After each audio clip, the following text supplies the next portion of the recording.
안녕하세요, 어르신 여러분. 자, 우리 하나님 앞에 예배드리겠습니다. 다 같이 기도하시죠. 살아계신 아버지 하나님, 은혜와 사랑을 감사드립니다. 하루하루를 저희를 굽어 살펴주시고 은혜를 베풀어 주심을 감사드립니다. 이 시간 마음과 정성을 다해서 하나님 앞에 예배 드리려고 하오니 성령님께서 이 시간을 주장하여 주시옵소서. 하나님의 얼굴을 뵙게 하여 주시옵고 일주일 동안 살아갈 힘과 능력을 얻는 시간 되도록 주님 도와주시옵소서. 예수님의 이름으로 기도하옵나이다. 아멘. 자, 우리 찬양할게요.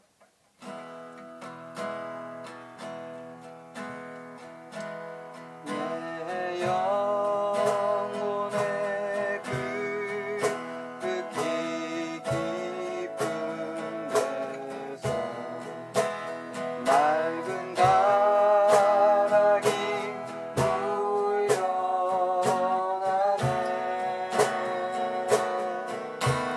하늘 곡조가 언제나 흘러나와 내 영혼을 보이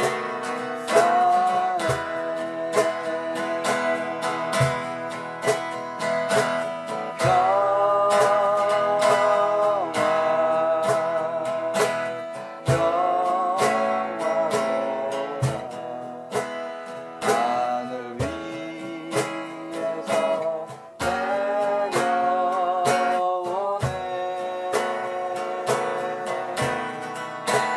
그 사랑의 물결이 영원토록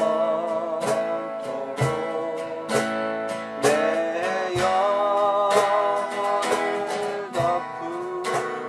덮으소서. 내 영혼의 평화가 넘쳐나는 주의 큰 복을 받으리라.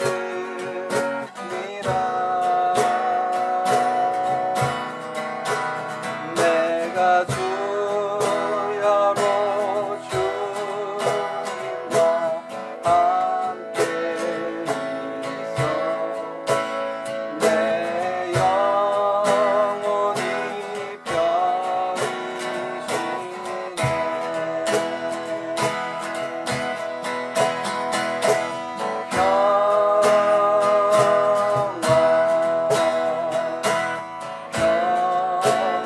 평화로다.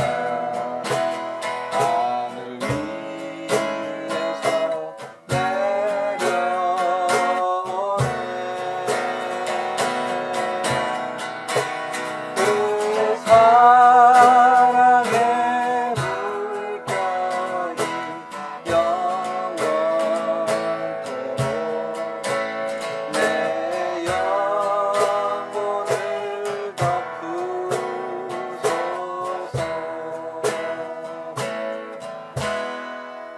아멘. 우리 사도신경으로 우리의 신앙을 고백하겠습니다.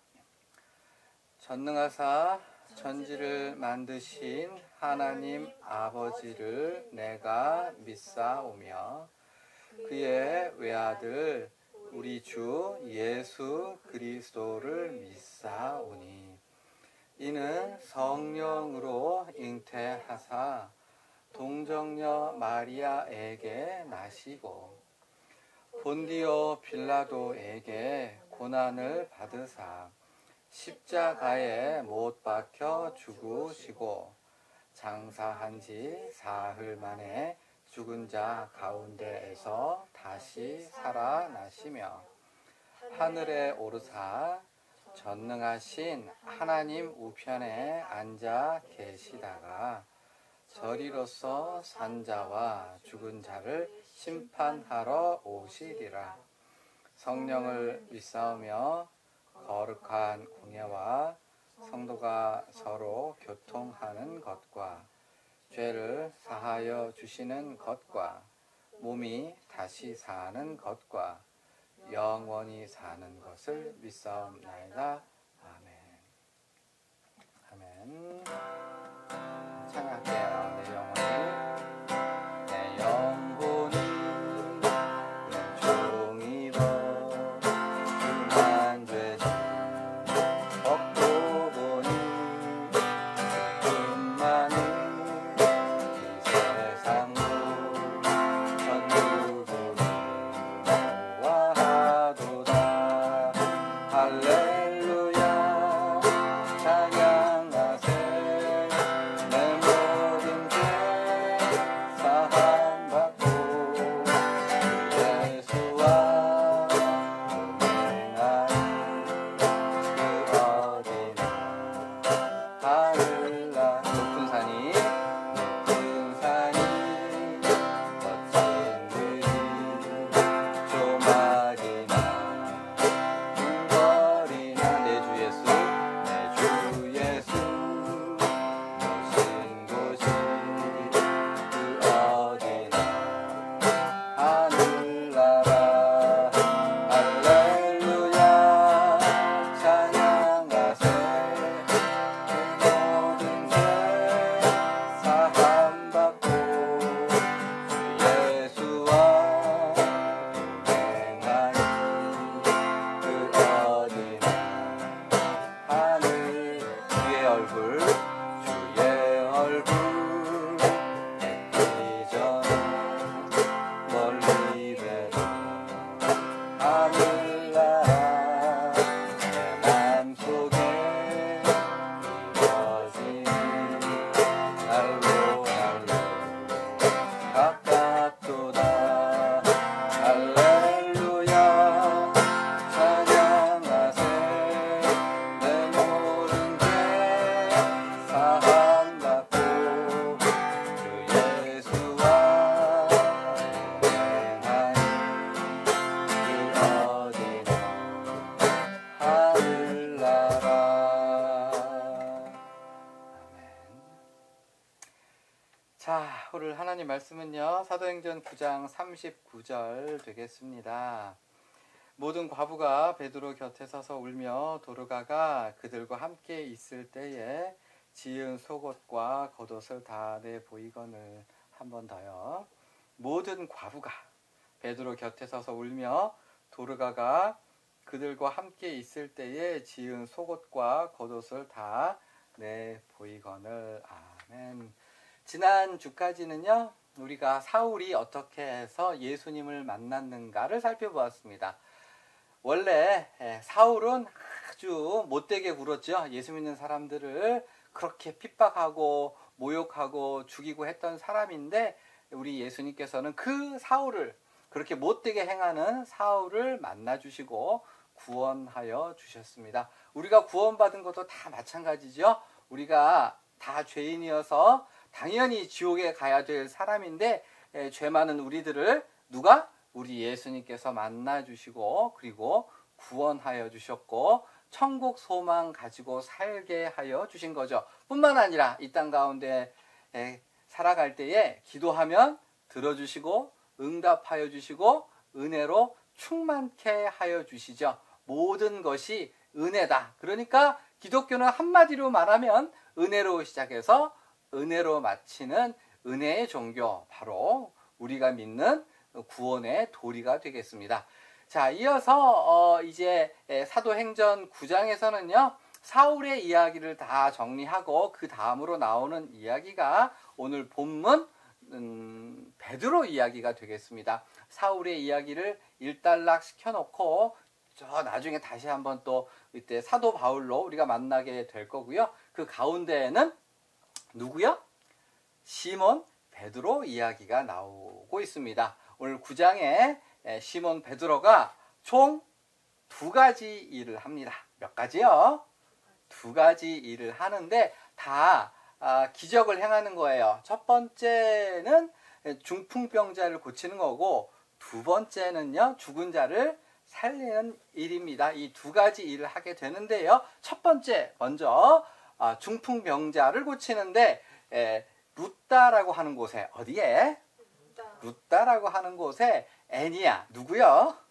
애니야. 꼭 여자 이름 같죠? 그런데 여자 아니고요. 남자예요. 룻다라고 하는 곳에 애니야라고 하는 사람이 중풍병에 걸려서 몇 년? 8년. 8년 동안 자리를 보존하고 누워 있었던 거죠. 사람들이 밥도 먹여주고 대소변 다 갈게 해주고 온갖 고생을 몇 년 동안? 8년 동안 해왔던 거예요. 그 룻다에 사는 애니야를 누가?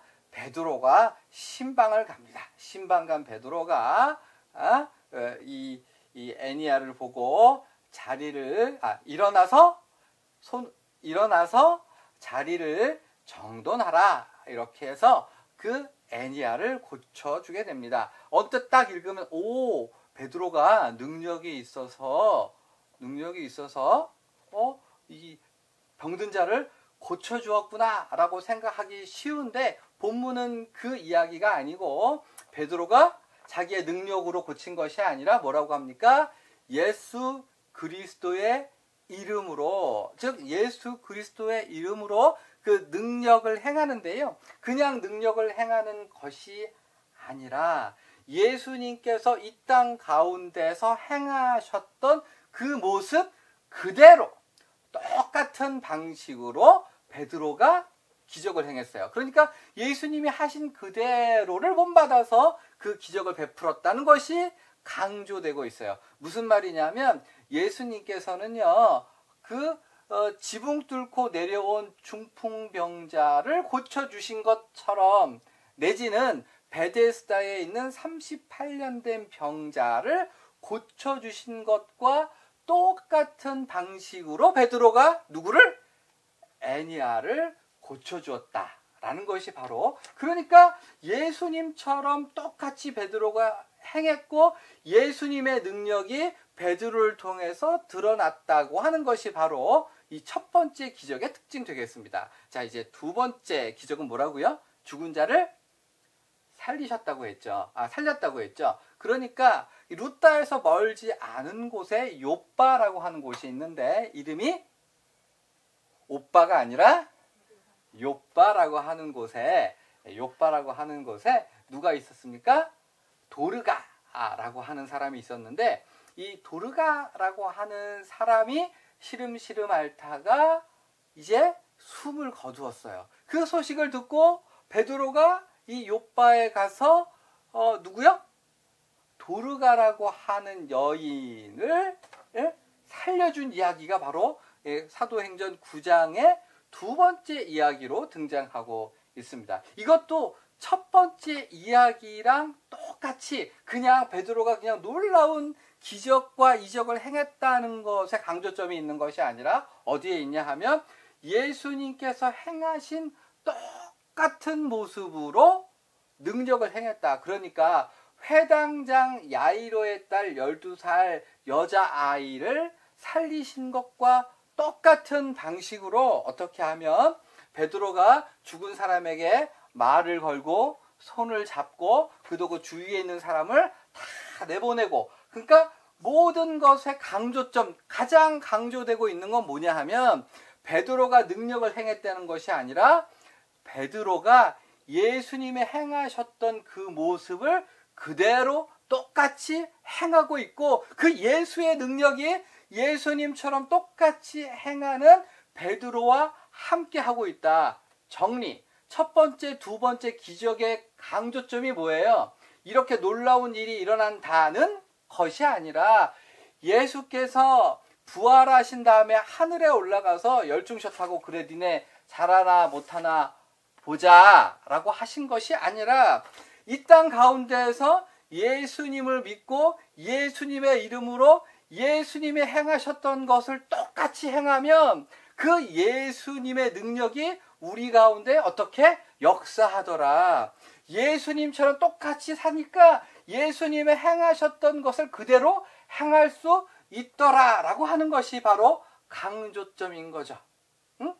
신앙에 대해서 큰 문제는 뭐냐 하면 우리 예수 믿는 사람들이 예수님처럼 행하는 것보다 예수님으로부터 무엇을 받을까 무엇을 얻을까에 초점이 맞춰져 있다는 거죠. 근데 성경은 너희가 무엇을 받을까, 무엇을 구할까, 어떤 것을 누릴까가 중요한 것이 아니라 뭐가 중요해?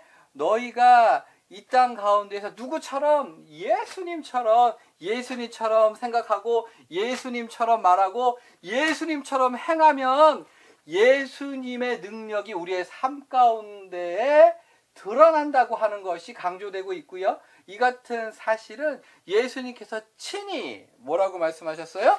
뭐라고 말씀하셨냐면 나를 믿는 자는 내가 하는 일을 그도 할 것이요 또한 그보다 더 큰 일도 하리니. 요한복음 14장 12절. 그러니까 무슨 말이냐 하면 예수님처럼 살아라. 예수님처럼 살아라. 뭐라고요? 예수님처럼 살아라. 우리의 능력은 어디에서 나타나느냐? 예수님처럼 살아갈 때에, 다시요, 우리의 능력이 어디서 나타난다고요? 예수님처럼 살아갈 때에, 예수님처럼 온유하고 예수님처럼 겸손하고 예수님처럼 자기를 비워 종의 형체를 가지고 예수님처럼 나보다 남을 생각하고 예수님처럼 하늘에 썩어진 미랄로 살아가려고 시도할 때에 예수님의 능력이 우리들의 삶 가운데 나타난다. 이 세상 가운데에서 우리 예수 믿는 사람들이 요즘에 욕을 많이 먹고 있는데 그 가장 제일 큰 이유가 뭐겠어요? 예수님 하면서 정작 예수님께서 살아가셨던 모습을 전혀 따르지 않으니까 예수님한테 뭘 받으려고만 하고 예수님의 행하심과 생각하심과 말씀하심을 따르지 않기 때문에 그렇게 이 세상 가운데 우리가 힘이 없고 또 욕을 먹는 것이 아니겠습니까? 그러니까 우리의 능력은 어디에 있다? 예수님처럼 살아가는 데에 있다. 오늘 본문에 보면요, 이렇게 되어 있어요. 오늘 본문 제가 다시 한번 읽어드릴 건데, 모든 과부가 베드로 곁에 서서 울며 도르가가 그들과 함께 있을 때에 지은 속옷과 겉옷을 다 내보이거늘, 이렇게 했는데요. 어떤 생각이 드십니까? 도르가라고 하는 이 여자분이 죽었을 때에 거기에 살던, 그 근처에 인근에 살던 모든 과부들이 다 몰려든 거예요. 왜요? 이 도르가가 살아생전에 모든 사람들의 옷을 지어준 거예요. 속옷도 지어주고 겉옷도 지어주고. 그러니까 도르가가 자기 맛있는 거 먹고 멋있는 옷 입고 그리고 여행 다니고 이렇게 즐길 수도 있는 사람이었지만 전심을 다해서 뭐를 했어요? 주위에 있는 가난하고 어려운 사람들을 돌보고 그들을 위해서 기도해주고 그랬더니 그 사랑에 그 근처에 사던 모든 과부들이 감동을 받아가지고 그 도르가가 죽었을 때에 엉엉 울면서 베드로에게 이 겉옷도 보여주고 그 다음에 빤스까지 이게 보여주면서 이 도르가가 우리에게 이런 사랑을 베풀었습니다. 제발 좀 살려주십시오 라고 애걸복걸했었던 거죠. 설교를 정리합니다. 사랑하는 여러분, 우리가 죽을 때에, 우리가 죽게 된다면 한번 죽는 것은 정해진 일이요. 그 뒤에 사람들이 우리에 대해서 뭐라고 할까요? 그 손우택이는 참 술을 좋아했던 사람이야. 그 손우택이, 그 사람은, 그냥 돈 버는 것만 그냥 그 수전노였어. 돈 지키는 노예, 돈벌레처럼 살았지. 이런 평가를 할까요? 아니면, 그 사람은 진짜 기도 열심히 하는 사람이었어. 그 사람은 진짜 성경을 열심히 읽는 사람이었어. 그 사람은 정말 다른 사람을 위해 줄 줄 아는 사람이었어. 그 사람은 배우지 못했어도 말이지 그래도 예수님처럼 살아보려고 발버둥 치는 사람이었어. 그 사람, 우리는 이 땅 가운데 우리의 이름을, 우리의 자취를 남기지 않겠습니까? 우리가 이 세상을 떠난다고 한다면 나머져 있는 우리 사람들이 나에 대해서 뭐라고 평가할 것인가? 그 사람 진짜 예수님처럼 살았다. 그 사람 진짜 마귀처럼 살았다. 어떠한 평가를 사람들이 할죠? 우리 예수님을 믿는 사람들은 무릇 어떻게 살아야 됩니까? 그 사람은 예수님을 따르고자 하는 사람이었지. 이런 평가를 받을 수 있는, 이런 말을 들을 수 있는 저와 여러분들이 되었으면 좋겠습니다. 아멘. 자, 우리 예수님 가르치신 기도로 예배를 마치겠습니다. 하늘에 계신 우리 아버지여, 이름이 거룩히 여김을 받으시오며 나라가 임하시오며 뜻이 하늘에서 이루어진 것 같이 땅에서도 이루어지이다. 오늘 우리에게 일용할 양식을 주시옵고 우리가 우리에게 죄 지은 자를 사하여 준 것 같이 우리의 죄를 사하여 주시옵고 우리를 시험에 들게 하지 마시옵고 다만 악에서 구하시옵소서. 나라와 권세와 영광이 아버지께 영원히 있사옵나이다. 아멘.